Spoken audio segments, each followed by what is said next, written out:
Салам достор, байланышта Санчо Бек каналы. Бүгүн катталуучуларыбыздын биринин көптөн бир суранышы менен 2009-жылы чыккан Жылаан секириги аттуу тасманы көрөбүз. Мыкаачылар дүйнөнү басып алабыз деп адамзаты көрбөгөн куралды ойлоп табышып, аны колдонууга аракет кыла башташат. Даяр болсоңуздар баштай берели.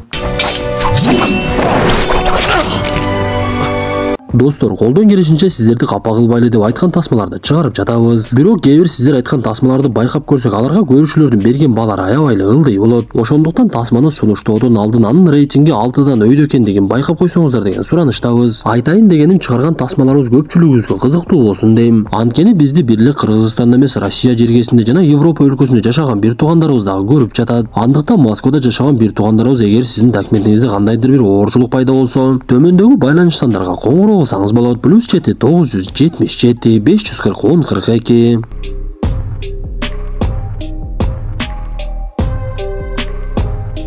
17-кылым Франция менен Англиянын ортосунда өтө катуу согуш болуп жаткан кез, франциялык курал сатуучу Джеймс Макклен Францияга дагы Англияга да курал саткандыгы үчүн француздар тарабынан кармалып жазага тартыла баштайт. Анда Джеймс Макклен: "Силер мени өлтүргөнүңөр менен менин тукумумду жок кыла албайсыңар. Буйруса менин урпактарым дүйнөнү басып алганга чейин курал сатышат" десе, ал жердеги жоокерлер: "Биз сени өлтүрө турган оюбуз жок. Сенин жазаң башкаларга сабак болсун" деп эле бетине ысык темирди жаап салышат. Андан соң биз бүгүнкү күндөргө кайтып ошол Джеймс Маккелендин 19-небересин көрөбүз. Бунун аты дагы Джеймс. Ал дагы адаттагыдай эле курал сатуу менен алектенчү. Ал курал чыгаруучу Mars Industries деген ишкананы жетектеп, НАТОнун буйругу менен бул жолу дагы өтө бир мыкты куралды ойлоп табат. Ал куралды наномит деп койчу. Курал бир эле жолу атылса, алдына чыккан нерсенин бардыгын жеп жок кылып коет экен. Атылган куралды өчүрүш үчүн атайын өзүнүн бир пульту болот. Анан да бул куралды жасап чыккан ишкана Кыргызстанда жайгашыптыр.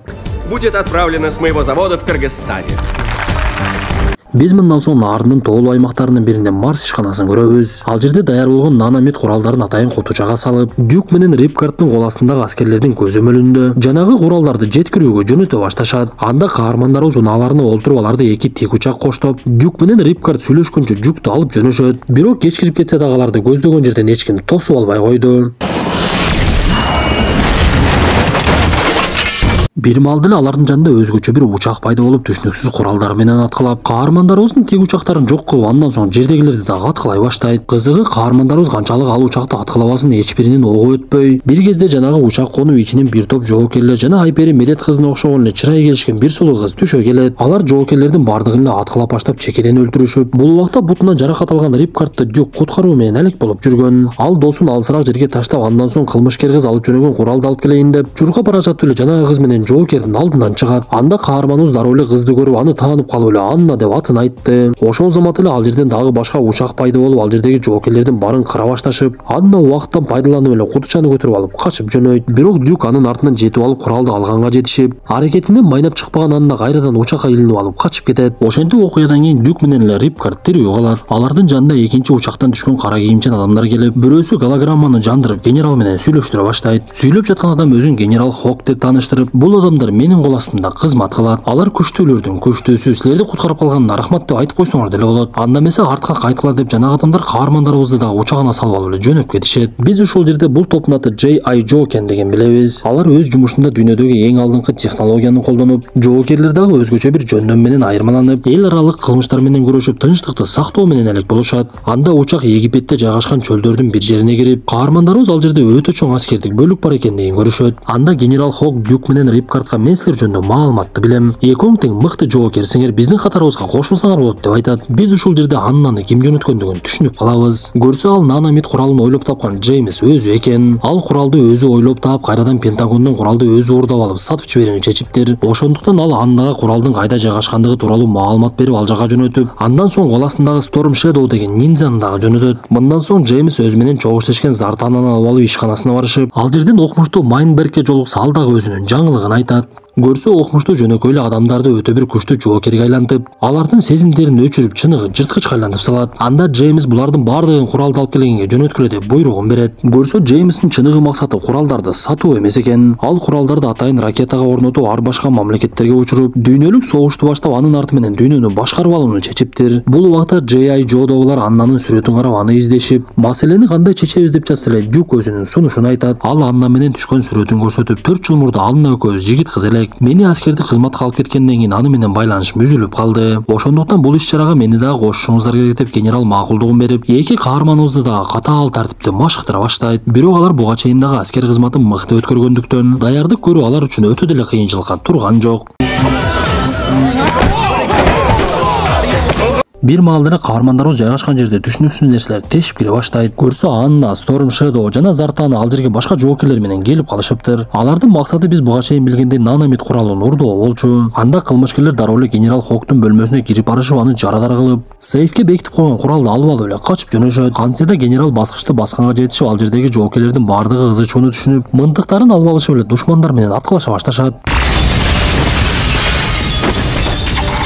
Каармандарыбыздын арасындагы кара кийимче ниндзя Snake Eyes Storm Shadow'дун Дюкту куткарып калып аны менен мушташа баштайт. Бул убакта куралды көтөрүп алып качып бара жаткан Аннага Скарлетт деген кыз жетип аны менен мушташып, Ripcord менен Дюктагы душмандардын жоокерлерин жок кылуунун үстүндө аракет кыла башташты. Ошентип атааңдаштардын ортосунда беттеш аябай эле көпкө уланып, Storm Shadow бир маалда уча турган аппаратка олтуруп алып эле учуп жөнөйт. Бул маалда Анна дагы түшүп кеткен куралды алганга жетишип, Storm Shadow менен кошо учуп, Дюк аларга жетпей эле асылган бойдон калып кетти. Ошентип бул беттеште душмандардын арасынан Анна, Storm Shadow жана Зартана эле тирүү калат. Каармандарыбыздын арасынан жоокерлердин өлүмү көп санда болуп, генерал Хок болсо ооруканага өтө катуу жаракаты менен түшөт. Биз ушул жерде Snake Eyes башынан өткөн нерсени эстеп жаткандыгын көрөбүз. Көрсө ал ак ниндзя Storm Shadow'ну тааныйт экен. Snake Eyes кичинекей кезинде ата-энеси жок, тамактана албай көчөдө калып, бирөөнүн үйүнө кирип тамак уурдап жей баштаган кезде эле ага бирөө кол сала баштайт. Көрсө бул кол салган бала үйдүн ээси Storm Shadow экен. Анда экөө чөжө корозго окшоп аябай катуу мушташышып, бир кезде эле Storm Shadow'нун мугалими ал жерге келип, "Сен бул бала менен эмнеге мушташып жатасың? Ал бул жерге жөндөн жөн кирген жок, аны тойгозушубуз керек" деп айтат. Биз кайрадан бүгүнкү күнгө кайтып, Джеймс куралдарды урдаганына аябай кубанып, биз тасманын башында көргөн чоң аталарынын бирине кийген темир бет капты дагы деле сактап жүргөндүгүн көрөбүз. Ал Анна менен Storm Shadow'го бул нерсени француздар кылган. Ошондуктан биз ишти Франциядан баштайбыз, биринчи Парижге баргыла. Куралдардын бирин ишке киргизгиле, биздин канчалык олуттуу экенибизди көрсүн деп айтат. Бул убакта J.I. Joe дагы Аннанын үстүнөн изилдөө ишин жүргүзүшүп, куралдар салынган кутучадагы белги берүүчү аппарат аркылуу алардын Парижде экендигин билишет. Анда каармандарыбыз дагы топтолуп учак менен ошол жака жөнөшүп, учакта бара жаткан Дюк дагы бир нерсени эстей баштайт. Көрсө ал согушка кеткен учурда Аннанын бир тууган иниси Рекс менен чогуу кетиптир. Бирок Рекс имараттардын бирине кирген кезде жанагы имарат жарылып кетип,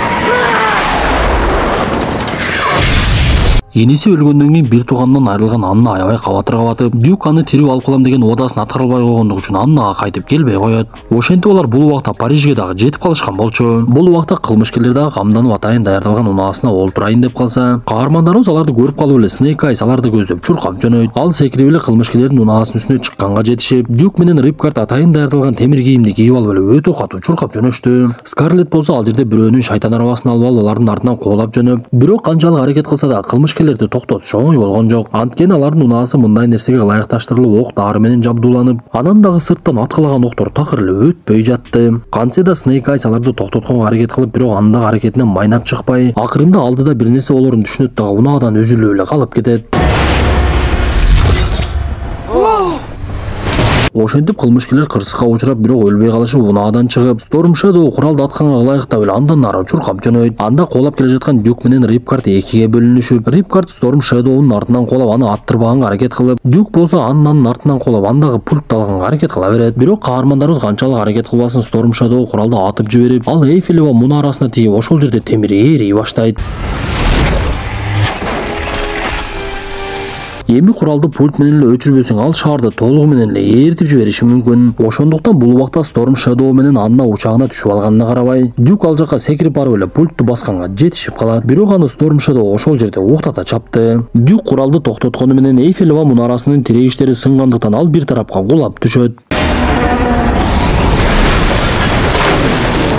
Эми окуянын чындыгында кандай болгондугун Парижде жүргөн спортсмендерибиз Олимпиада бүткөндөн кийин келип айтып берер. Биз бул убакта Джеймс, Зартана жана окумуштуу Майнбергди көрөбүз. Анда окумуштуу Зартананын үстүнөн тажрыйба жүргүзүп, ага ийне сайып, Зартананын бети түшүнүксүз акыбалда кыймылдай баштаганына күбө болобуз. Окуядан кийин каармандарыбыз эмне кылышын билбей топтолуп турса, ал жерге Франциянын тартип сакчылары келип, каармандарыбыздын оюна койбой эле кармап кетишет. Аларды камап салса, бул тууралуу кабар ооруканадан чыгып калган генерал Хокко жетип, ал каармандарыбызга келип, силерди тартип сакчылар кое бергенге макул экен. Бирок баардыгыңар өлкөдөн тез арада чыгып кетишиңер керексе, Рипкард Дюкты ойлонуп, биз эмне аны издебейбизби деп эле ызы-чууга түшө баштайт. Бул убакта кылмышкерлер Дюкту кишендеп алышып, өздөрүнүн учагына салып алып, учуп бара жаткан жерден Storm Shadow'нун эсине бир нерсе түшө баштайт. Көрсөбүз буга чейин көргөндөй Snake Eyes экөө кичинекей кезинде чогуу машыгышып, алардын мугалими Storm Shadow'га көп маани бербей, Snake Eyes эле маани бергендей боло берет. Ошондой күндөрдүн биринде Snake Eyes мугалимин кылыч сайылып турган акыбалда таап, Storm Shadow'нун качып бара жаткандыгын көрөт. Биз бул убакта генерал Хокстун ою такыр башка экендигин түшүнөбүз. Ал көрсө кол астындагыларды абактан эптеп чыгарып алып, ишти аягына чыгарабыз, Дюкту дагы куткарабыз, куралдарды дагы табышыбыз керек. Ошондуктан Түндүк Муз океанына барышыбыз керек деп айтат. Бул убакта кылмышкерлер Дюкту алып алып ошол жака келип калышкан. Көрсө Джеймс ал жерде муздун астында сууга атайын имарат салып, согушту баштай турган ракеталарды ошол жака орнотуп, эч ким билбей тургандай кылып өзү жасай турган кылмыш иштерине даярданыптыр. Ал Дюкту окумуштуу Майнбергке берип, буну дагы өзүңүздүн тажрыйбаларыңызга иштетсеңиз болот деп айтат. Биз ушул жерде Анна Дюкту көргөн сайын өзүн башкача сезе баштагандыгын байкайбыз. Анын эсине Дюк экөөнүн ортосунда болгон нерселер түшө баштайт.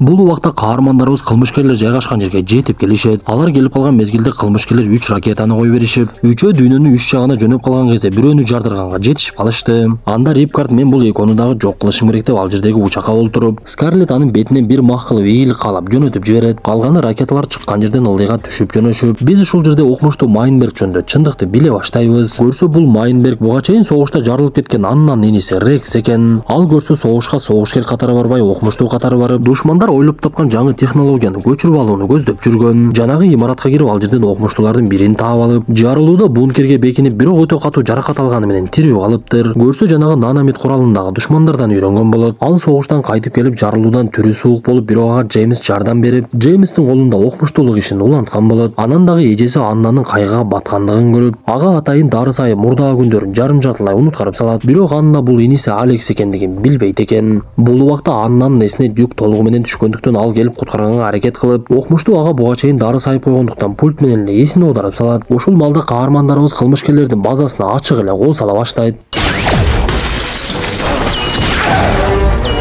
Snake Eyes, Бейкер жана Скарлетт ичкериге киришип, Джеймстин бети күйүп калып окумуштуу менен ал жерден качып жөнөйт. Бул убакта Рипкард асманда ракеталарды колап жөнөгөн. Эки ракетанын бирөөсү Москвага, экинчиси Вашингтонго учуп, бул убакта Американын президентин коргоп калуу максатында бункерге киргизишет. Бирок маселенин бардыгы ошол бункерде башталат. Анткени жан сакчылардын бири ал жердегилерди өлтүрүп салып, биз ушул жерде ал адам Джеймстин адамдарынын бири экендигин түшүнөбүз. Бир кезде өлкө башчысы жалгыз калса, ал жерге башка бир адам кирип келет. Бул убакта Москвага жетейин деп калган ракетаны Рипкард жардырып жок кылып, Вашингтонго бара жаткан ракетанын артынан колап жөнөйт. Бирок экөөнүн аралыгы алыс болгондуктан ракета дээрлик Вашингтонго жетейин деп калып, ак үйгө жетип жарылайын деп калганда гана Рипкард аны жок кылды. Бирок жарылуучу заттагы наномиттер каарманыбыздын учагына жармашып, ал наномиттерди жок кылыш үчүн атмосферадан чыгып кетейин деп эле асманды көздөп учуп жөнөйт. Ошентип учакты асманга учуруп жиберип, өзү аман эсен парашют менен түшүп, ак үйдүн короосуна түшүп калгандыктан аны дароо эле кармап кетишет.